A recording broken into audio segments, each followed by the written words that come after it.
In time for a seat in the gallery.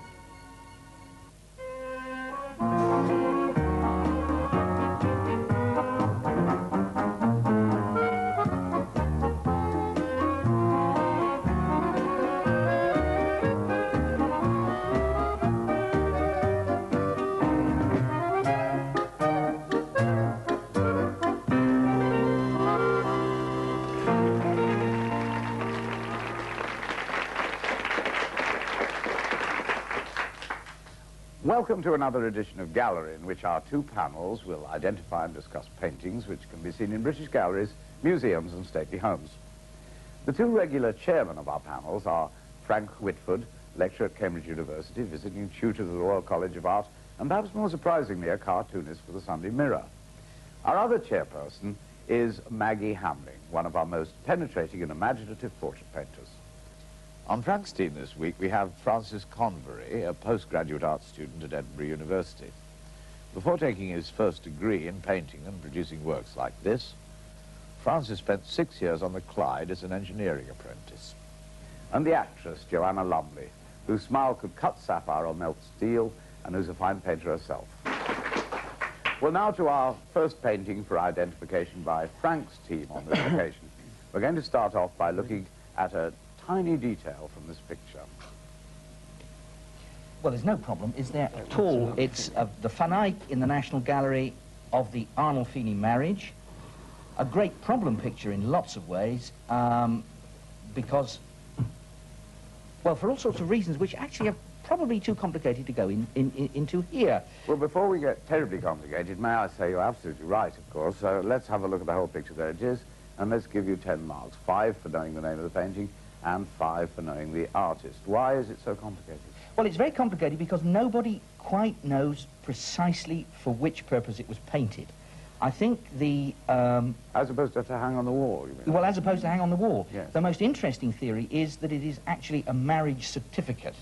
Because, interestingly enough, at this time, in fact, I think it's still true, you don't need a priest to get married. It's the one sacrament in the church that you don't actually need a priest for. You only need a witness. And the fact that there, at the top of the mirror, in Latin, very ambiguous Latin, Johannes van Eyck either was here or either did this, means that he was the witness to the marriage, which means that the marriage actually took place. And apart from that, because I don't want to go on and bore everybody endlessly, the picture is full of details relating to marriage, sanctification, fertility, and so on and so forth. I always used to think she was jolly nearly going to have a baby. But I think it's her dress, isn't it? When you don't look closely, she looks like a contented mum-to-be. Yes. I think it's her dress all gathered up there, isn't it? It's the fashion of the time, I think. Maggie, what do you think of it as painting? It's strange as painting, isn't it? Well, I think there's great mystery, one of the most important factors in a great picture. It's full of mystery. I mean, all these questions that arise about it is proof of that. It's a tour de force in the way it is painted. I don't know if Frank said that there's actually a self-portrait reflection in the mirror. I didn't, and I should have done. This is very important. The painter, self-portrait in the mirror, under the writing. This seems to confirm, in a way, that it's some proof of the marriage, Exactly. because there are the witnesses actually in the mirror, and then the dog's meant to represent fidelity. I mean, it's crammed full of symbols, but it is a masterpiece. Yeah, I think no one's mentioned that it's, apart from anything else, it's such a recondite painting that you require some kind of information. Immediately you look at the painting, you want to know more about it, you're intrigued by it. You feel as if I must look further into the painting. It is a painting, absolutely crammed with mystery. I think, having just pausing to announce the immaculate 10 that you got, for guessing both the painter and the artist, Frank, we're going on to the second picture. And this is Maggie's task, and may prove a little more difficult. This is a detail. Yeah, that is hard. Must be Rembrandt. I should have thought... My intuition, Rembrandt. Well, in your view, it's a Rembrandt, but in fact it isn't. But at such a minute detail, it could indeed be. The paint's quite thick and manipulative in that way. I'm going to give you the clue now. I'm going to give you the verbal clue. The artist said, or is supposed apocryphally to have said, not all the art in the world is worth a good meat and potato pie. Now, if Jolly good Rembrandt thing to ever have said said, I think. Hmm? Jolly good thing to have said. It's true if you're starving, but Rembrandt wouldn't have said that. He might have said a pickled herring, perhaps, but not a meat and potato pie. And let's have a look at the whole picture. I would have said meat and potato. There it is. Ah, my God. Yes. How are you off now, that you can see the whole of that head? I'm not going to give you terribly long. There's a look of total mystery on your faces. I'm going to get over the other side. Total mystery on your faces. Good, neither of you got it, so none of you got any marks. The thing is that if you'd seen a different sort of painting by this artist, however small the detail, you'd have got it, I should have thought, totally at once. There, of course, I'm not going to give you any marks for guessing the artist now, but let's have it from one of you. Lowry. Well, Lowry, they shout as he has at one. So, the first, which is a portrait of his mother, the picture we actually saw, says quite a lot about Lowry, who for many years was, according to received opinion, a total naive, and yet the early picture of his mother seems to indicate something else altogether. The handling of the paint, I think, is fantastic. It's beautiful. The tactile surface is something that's, it seems to me, very revolutionary for the time. It was Do you, enjoyed. Francis, resent, in a way, that he didn't paint the sort of picture that he did paint always the stick man? Exactly. The idea that he's been stereotyped as a matchstick painter, I think, is a great tragedy if he has painted paintings like this. Yes. The tenderness, the warmth, the humanity of the paintings we know automatically are his, all of that is present in this picture. And great tenderness, great humanity, great warmth, and it's a very beautiful painting, it seems. You mentioned Lowry as being tender, humane and all that. I never got that impression from his own statements, at least, or the way he conducted his life, that he was, on the contrary, rather solitary, misogynist figure. Well, I think Matisse said that all painters should have their tongues cut out, and I think he was quite right. I mean, nobody talks more rubbish than us about our work. Is it possible to be humane and a rent collector? Because if I'm not mistaken, Lowry, although he was painting in his spare time, so to speak, during the day, went round from door to door collecting rents. He did, and he hid that. He always told people that he painted entirely. That was his whole life, supported by his parents. In fact, he earned his own living.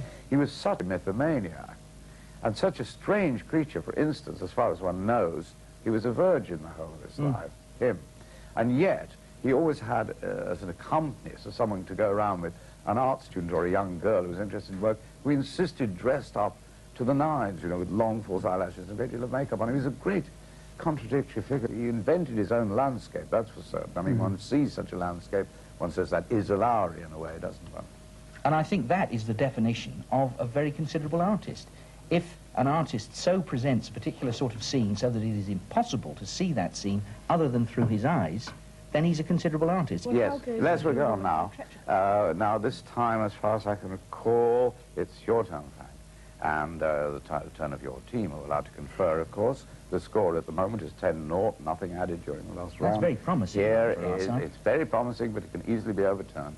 And here is the next detail. Oh. No. Oh, dear. Not Edward Lear. No, This is tough. I don't think so. Might be complete. Can I have a... detail. Yeah, well, it's obviously a very small... Can I have a complete mad Raphael? You can have a guess, and in fact, for that, you get 5 points. So whether it was intuitive or not, you still got Is it one of the tapestry cartoons?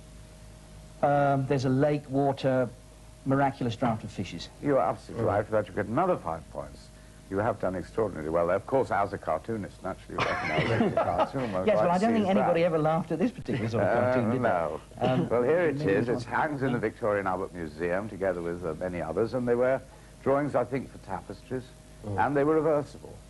Now, Raphael is not a painter that makes many people think about Raphael in general. Well, this painting, I remember when I last looked at it and before, always being distracted by the two figures of the fishermen hauling up the nets. And it seems to me that is the key motif in the painting, which distracts from the main line of the story, which is happening in the boat to the left. But those two figures are very powerfully done. The skill of the paintwork is quite devastating. I think that's in a way what rather puts one off.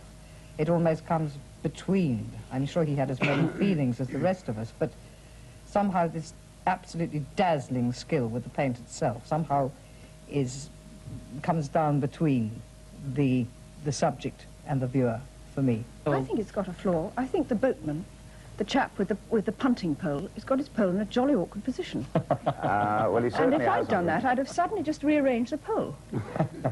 I know that's rather a sort of trite thing to say, but when you see such solemnity at the left-hand side of the painting, and the chap with the pole on the right, I can't join them.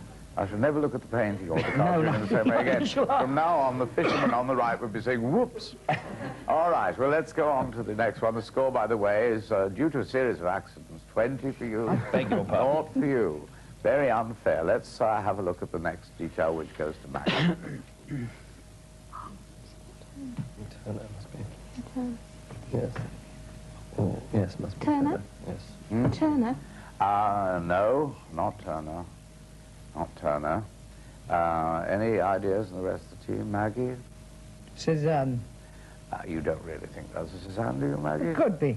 Early curly Cézanne. Well, it could be, but it isn't. Is it part of a I'll story? give you a verbal clue, as you haven't yet got it. You're allowed a verbal clue before I throw it over to the other side. Many might say that this is the most famous painting in the world, but they'd be wrong. Ah, Leonardo, the Madonna. I think then we are talking of Leonardo and the Mona Lisa. Well, we No, are. Madonna. We are talking of that, but we are talking of Leonardo and the Mona Lisa. But of course, can you throw any light on the final part of my clue? But they'd be wrong, of course. Because this indeed is the other Yes. Mona Lisa. It is the other Mona Lisa. Let's have a look at her. There she is. Painted, as far as we know, by Leonardo, absolutely certainly. Everybody knows the one in the Louvre. Nobody knows another one exists, but it does. Now, do you know anything about this picture? Do you know, for instance, where it came from, or where it was? Belton. Yes, Belton House. Nobody quite knows where it is now. It may have been sold, it may be somebody else, somewhere else. However, the thing is that it is practically identical to the other one, and it introduces something. The Mona Lisa is the great icon of art. It's the art that people are not even interested in art, no worship.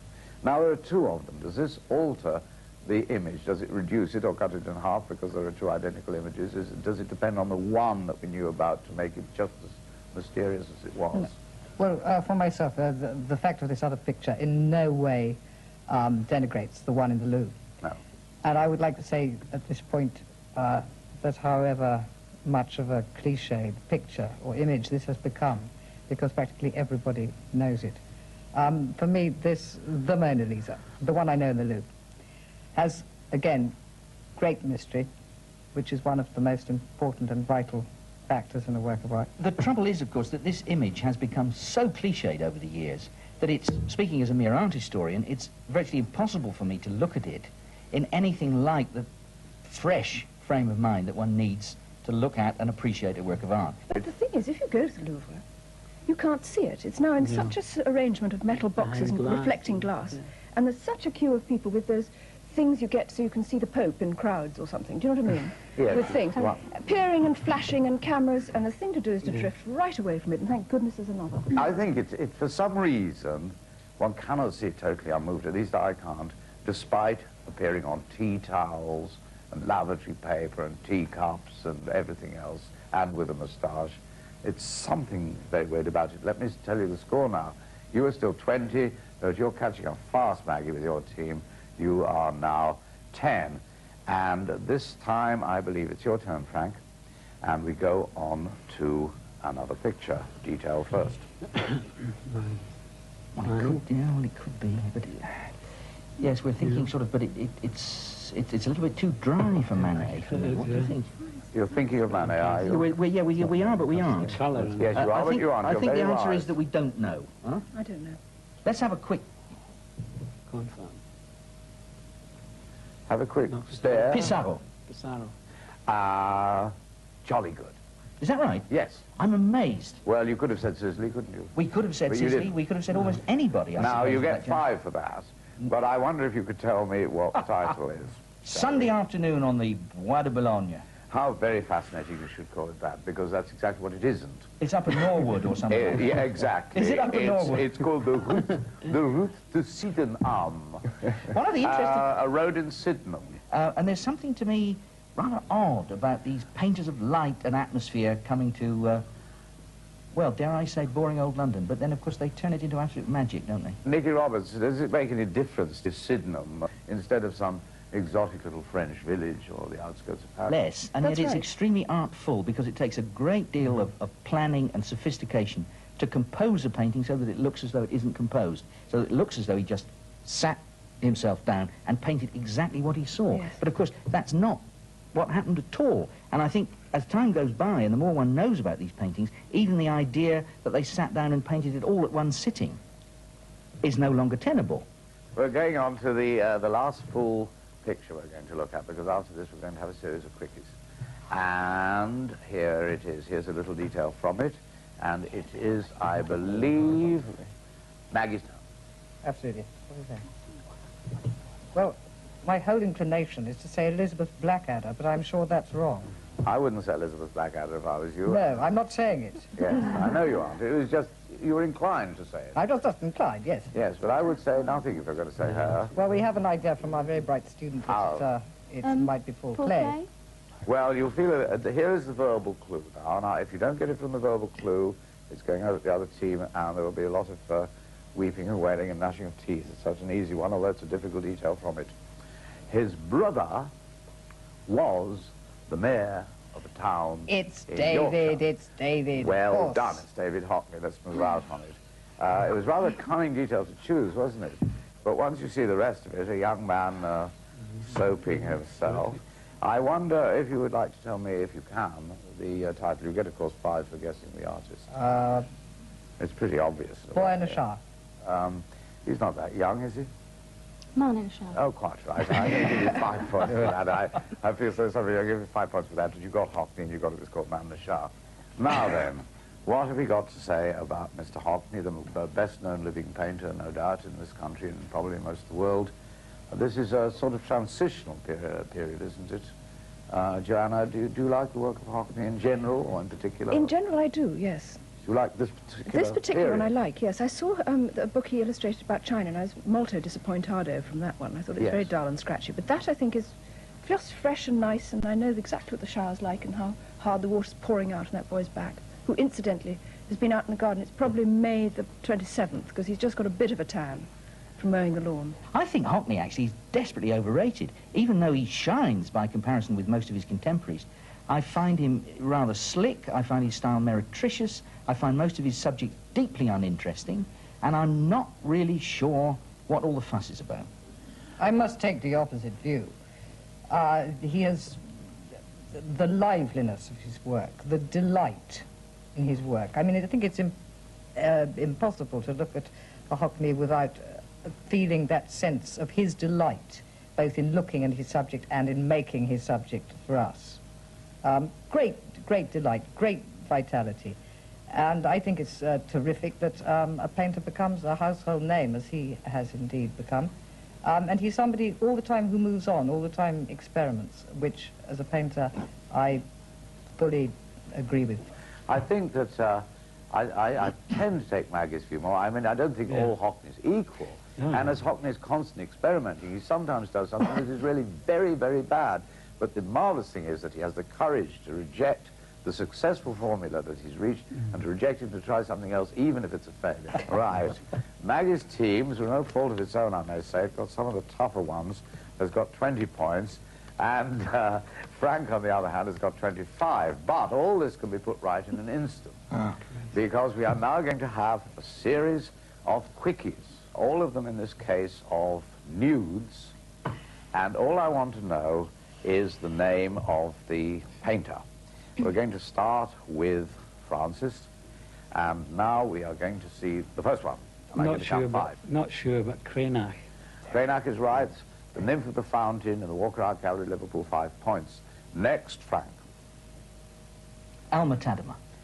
Alma Tadema is perfectly correct. 5 points. It is called In the Tepidarium, or Tepidarium, which means in the lukewarm room, I suppose, in the baths. Joanna, here is another series of nudes. Well, of course, I've forgotten the name. I'll need a little prompt on this one. Well... I don't know. I've forgotten his name. You've forgotten his name, so I it's know right the over to the other team. He's called Frank something. He isn't called Frank something, so it's taken away from the other team. It actually is called Henry Scott Tuke. It's in the Barbican Art Gallery, and it's called Ruby Golden Malachite, and I think it in some way ties up with the Hockney Boy Under the Shower, but I can't exactly decide how. Now, we move on to Nicky Roberts. Here's another nude. No? No, sorry. Throw it back to the other team. Balthus. Balthus is absolutely right. It's called The Lying Down One. Maggie, how about this one? They are getting the tough ones, aren't they? No? Throw it back to the other Otto side. Dix. Otto Dix is absolutely right. German painter just before Hitler came to power, considered very decadent. I should have thought for some reason if one wasn't Hitler. Remarkable painting. And it's called The Girl on Fur. And finally, Alistair, how about this one? What I've got at last, Velasquez. Yes, I think that's a nice bonus 5 for you. I don't think you could have not got that one. I was suspicious that it might be a fake. Yes. No, you were over suspicious. So there we are.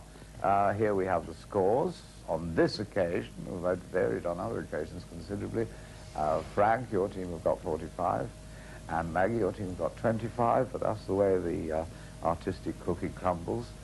And thank you very much for coming along, all of you, Francis, Joanna, Nicky, Alistair. And we hope to see you looking in again next week when we present another gallery. Bye now.